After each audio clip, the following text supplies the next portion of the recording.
What up, what up, what up, bitches? Welcome back to Lockdown Universe, some of the bizarre, peculiar, and unheard of stories of UFO legend and paranormal lore. Welcome back, welcome back. Happy to be back. Hopefully you guys are doing well and taking care of yourselves. So, I apologize for my elongated absence. However, I'm back. So, life, it seems, is just working against me trying to get these out. So I'm going to try to do my best to put out a couple of them tonight. But I've been just kind of dealing with some illnesses and just trying to get over it, man. Just trying to get over this stuff. Having like not a lot of energy, but I have a lot of energy for this subject. So I'm going to put as much effort as I can. So this, you know, how we've been doing a lot of research into secret government and who's really pulling the strings, and is the president actually in charge, or is it a dark secret government that's creating craft behind the scenes and working with all this advanced technology behind the scenes? Well, I think we know by now that there's some things that the government, the actual U.S. government, Congress, and the president know about, but in this video I'm about to play for you, it's told by the perspective of the Speaker of the House. The Speaker of the House, as you know, is third in line to the presidency, only second to the Vice President. So if the President goes down and the Vice President goes down, then it's the Speaker of the House. You would think that the Speaker of the House would have access to the President, access to speak with them, access to, at least if they needed to, have a sit down. Now, for the past, I don't know how many months, this most recent speaker took his seat in October of 2023, and he'll tell it in his own words that he tried to get a sit down with Biden, and they basically blocked him out. His aides blocked him out. They said they don't have time for you. They don't have time for you. They don't have time for you. And he basically had to go to the press and during a press conference say, I cannot get a sit down with our own president. I'm third in line. I can't get a sit down. And this is not a political commentary at all. This is the secret government commentary I'm talking about. This is the elites. This is the people behind the scenes that we don't know about. And how compartmentalized a government can become when they shut people out of it, right? You have all these congressmen, right? Tim Burchett, you have Representative Luna, and many more that want to go to bat for us, that want to go to bat for the UFO community, and they're only let in on projects that they have a need-to-know basis on. And as you could tell, when Burchett, Luna, and Gates went down to the Eglin Air Force Base down in Florida, they were like blocked out of that place, and they were like, "Look, we have people that asked for us to come down here and take a statement from them," and the military was blocking them out. I mean, it's illegal for them to do that. The military works for Congress, not the other way around. So this is very bizarre. So I want you to listen to this, because this is just going to show you what your government really is like. We think that they work together all the time, and in this particular video, you're going to find out a little bit more. So listening to this. Breaking news: the Democrat Party and the mainstream media is in full panic after House Speaker Mike Johnson just made this bombshell revelation about Joe Biden. I do stand by it, and I say this without any personal animus at all. I mean, Listen up. in some ways, I actually kind of feel sorry for Joe Biden. I mean, he's in the twilight years of his life. He is not, obviously, has not been in charge for some time. And I know this by personal observation, and now the whole world knows it. It's been very, very concerning to me over the last, year and a half since I've had this position. Can you tell us the story when you say personal observation? It's public now because the Wall Street Journal got it and put it on the front page. But January a year ago, almost exactly a year ago, I had been asked. I became speaker in October 2023, and there were all sorts of big national security concerns and everything going on. And I started requesting a meeting with the president because, I'm kind of old school. I'm a constitutional law guy. The Speaker of the House should be able to talk to the president, especially in times of great national interest and calamity. But they wouldn't let me meet with him, and his staff kept giving me excuses. This went on for like 8 or 9 weeks. I'm sorry, Mr. Speaker, he doesn't have time. What are you talking about? I'm second in line of the presidency. He has time. I need to talk to him. We had, I can't say the classified parts, but we had some big national concerns at the time that I was losing sleep over. Finally, I just went to the Hill press corps and I said, the president is not being allowed to meet with the speaker. There's a problem. So they started putting pressure on him. Long story short, they finally relented. They invited me to the White House. I show up and I realize it's actually an ambush because it's not just me and the president. It's also Kamala Harris, Chuck Schumer, Hakeem, the whole day, CIA director, everybody. And then, so I walked in the Oval and, I know what this is. They're going to hotbox the speaker on Ukraine funding. That's what it was. This is probably the third week of January. We sit down, we're in the midst of it, and the whole conversation, and I'm going, we don't need to have this conversation. The president reaches over just like this. We're sitting right next to the fireplace in the Oval, and he grabs my arm and he says, the speaker and I just need a couple minutes together. Would y'all just leave us alone? And I looked up on the faces of some of the staff standing around the wall, and they're like, no, he did it. So he called it. He's the commander-in-chief. So everybody leaves, and he and I are standing awkwardly in the middle of the Oval Office right over the rug by that coffee table. And I said, Mr. President, thanks for the moments.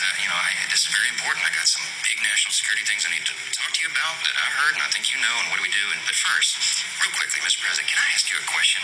I cannot answer this from my constituents in Louisiana. Sir, why did you pause LNG exports to Europe? I don't understand. Liquefied natural gas is in great demand by our allies. Why would you do that? Because you understand, we just talked about Ukraine. You understand you're fueling Vladimir Putin's war machine because they got to get their gas from him. And he looks at me, stunned with this, and he said, I didn't do that. And I said, Mr. President, yes, you did. It was an executive order 3 weeks ago. And he goes, no, I didn't do that. And he's arguing with me. I said, Mr. President, respectfully, could I go out here and ask your secretary to print it out? We'll read it together. You definitely did that. And he goes, oh, you talk about natural gas. Yes, sir. He said, no, you misunderstand. He said, what I did is I signed this thing we're gonna conduct a study on the effects of LNG. I said, no, you're not, sir. You paused it. I know. I have the export terminals in my state. I talked to those people this morning. This is doing massive damage to our economy, national security. It occurred to me, Barry, he was not lying to me. He genuinely did not know what he had signed. And I walked out of that meeting with fear and loathing because I thought, we're in serious trouble. Who is running the country? Join me on Discord. So there you go. I mean, there's two things that really stick out in that video from Michael Johnson, I guess is his name. I don't follow politics that much. But what I do find fascinating is that, number one, at the very end, you heard it. He said, who's running the country? And again, this is not political. This is just opening everybody's eyes to the fact that there's a lot of stuff that goes on behind the scenes that we don't know about. Whether whoever's president, right? But I think in Biden's case, he just wasn't there towards the end, right? We all, whether you're Democrat, Republican, or Green Party or whatever, you can agree with that. He just wasn't. He wasn't there, and so he was there physically, but mentally, it just didn't seem like he was able to focus on a lot. And honestly, I feel like Biden a lot of days. So I give him, I give an understanding to the human condition. But what I can't really get is that the rest of this team, the rest of the government or whatever, they were trying to basically just kind of like Weekend at Bernie's it, keep him alive and keep him on their side until they figured out how the hell they're gonna win or whatever the case was. But the other thing is that they had him sign, kind of like bringing old grandma a new will to sign when she's got dementia. They brought him this executive order to sign, fueling Vladimir Putin's war machine, because the Ukraine needs our natural gas from us, not from Putin, because otherwise they got to get it from Putin. Putin's not going to give it to Ukraine. And all of a sudden, they can't get it because he signed an executive order blocking LNG exports. So now you have a government that is fueling Russia, our supposed enemy. You know what I'm saying? I mean, like the communists, the red war machine. That's who they were helping out with that scenario, at least in our understanding of the way the world works. So then it takes you to the next question. The next question would be, why did they do that? If they did that, why did well, there's no if. They did that. Why? Do we want to continue war? Do they need war to continue? I'll bring up this point with Emery Smith. Emery Smith worked in the secret projects for the government for many years as a scientist, as a lab researcher, as a technician, as a lot of things. And the one thing that he thought was really bizarre was the fact that he couldn't figure out who was running the government either, even in the underground, projects and facilities, because he saw so many, he worked with so many aliens down there, but he also worked with the government as well and did what he was told. But when he went, this is the interesting thing. He actually was allowed to see a craft by a lieutenant. A lieutenant took him to go see a craft in the underground base. It was not something he was read into. It was not something that he was going to be a part of as a project. But this lieutenant was basically like, hey, I want to bring you in on this project. This project is really, something I want you to be in on. I know you. I trust you.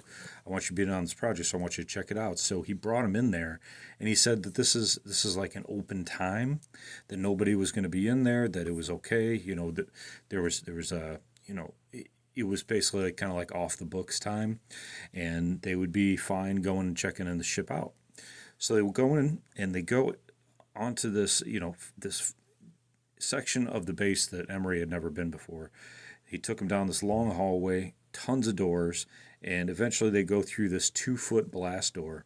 And when they go through the 2-foot blast door, they see that there's like 10 catwalks that go out over a cavern that you can't see the bottom of, into a circular base, or a circular, I don't know what you want to call a warehouse, so to speak, for ships. He goes in and he goes over the catwalk through another 2-foot blast door, and they're going in and he's showing them how the ship works. And, it's a simulator that the government built. It's a simulator that simulates other ships, alien ships. And they are training their own pilots on how to fly these alien ships with their own reproduction model as well. So they're kind of, reverse developing and then reverse engineering and teaching them how to fly these ships. So he shows them around, shows them how to fly and everything. And then all of a sudden, these men in black come in, as well as these other guys that were like humanoid, but they were like really tall, like 9, 10 feet tall humans. And they come in and they take him out, and they take him and they basically, they put him in handcuffs. They walk him down, walk him out, walk him into a remote part of the base, and they put him down into a chair. And then they start to hit him in the stomach with this long pipe, long weapon, I guess, kind of like a, I don't know what you would call it, but long bar in his stomach. Then they hit him in the back of the head, and they're like, you tell anybody you're dead. Why the hell were you there? And this whole time, Emery thought that this lieutenant was taking him because it was okay, because he was going to be read into a project. This, he's a civilian scientist, so he's taking orders from this lieutenant, and he thought it was going to be okay. The lieutenant probably thought it was going to be okay too, because he thought, well, I'm already read into this. I can bring whoever I want into this, but apparently not. So Emery was really confused because he thought he was fine. He was just doing what he was told. And these guys are like, no, you're never allowed into the base, into that base, into that part of the base, and we're going to kick you out, and you need to go home, and you may never be coming back. And he thought he lost his job. He thought he lost all of his access. And it turned out that they did bring him back eventually, but they kept more strict control over him. Anyway, the point is that he thought, his direct supervisors were in control. And then all of a sudden, it seems like there's a whole nother segment of the group that is in more control. And as we understand in the military, the military has its own hierarchy. I'm not in the military. My father was, but in the military, you have a hierarchy. and goes up the line, from single bar, butter bar, all the way up to 4-star general, right? Well, these guys, they seem like they were more alien. They looked like they were humanoid, but they were like 9, 10 feet tall, and they beat the crap out of them. And you know, the question that Emery had is like, who is really in control here? He sees these other humans working with reptilians, and these reptilians seem to be running the show down there. And then he sees them working with tall whites, and the tall whites seem to be in control down there. And he's like, well, who the hell's really in control? And so when I hear stories like this from our own government, the humans that are in the government, which at this point we really don't even know if who's human, who's not, because we have books written about infiltrators in the Pentagon and infiltrators in the Capitol, written by very well researched, very well written authors that have done the research and know that there's been alien infiltrators that have worked inside of both. So it really just makes me wonder, who's really in charge, and we don't know. Especially when we have these stories like Michael Johnson, where he's like basically they were just propping up Biden to get things passed, but the things that they passed, it didn't make any sense. It didn't make any sense from any perspective, Democrat or Republican, to keep the war going. So when we talk about wars and destruction and fighting and things like that, it's so interesting because it almost seems like there's a push to continue a calamity on Earth, where we have this kind of like, these forces that be continue these problems. I mean, why would we want Ukraine to not make it? It doesn't make any sense. Then why would we want Ukraine to lose? Why would we want Putin to win? Is there an end game that we don't know about? It's so bizarre. It's so bizarre. So anyway, so there's some new stories that came out on Gaia. I'm going to bring you those. Some really interesting ones, really, really bizarre. So I'll bring you those and hopefully enjoy them. Hopefully you guys are taking care of yourselves spiritually, physically, emotionally, following through on your hobbies and your goals and your dreams. If you have any interests for a topic, please leave it in the comment section. I'd love to do some research, check out what you have to say, and I'll be happy to do a podcast if it's appropriate. So, all right, guys, take care of yourselves and Lockdown Universe out. Peace.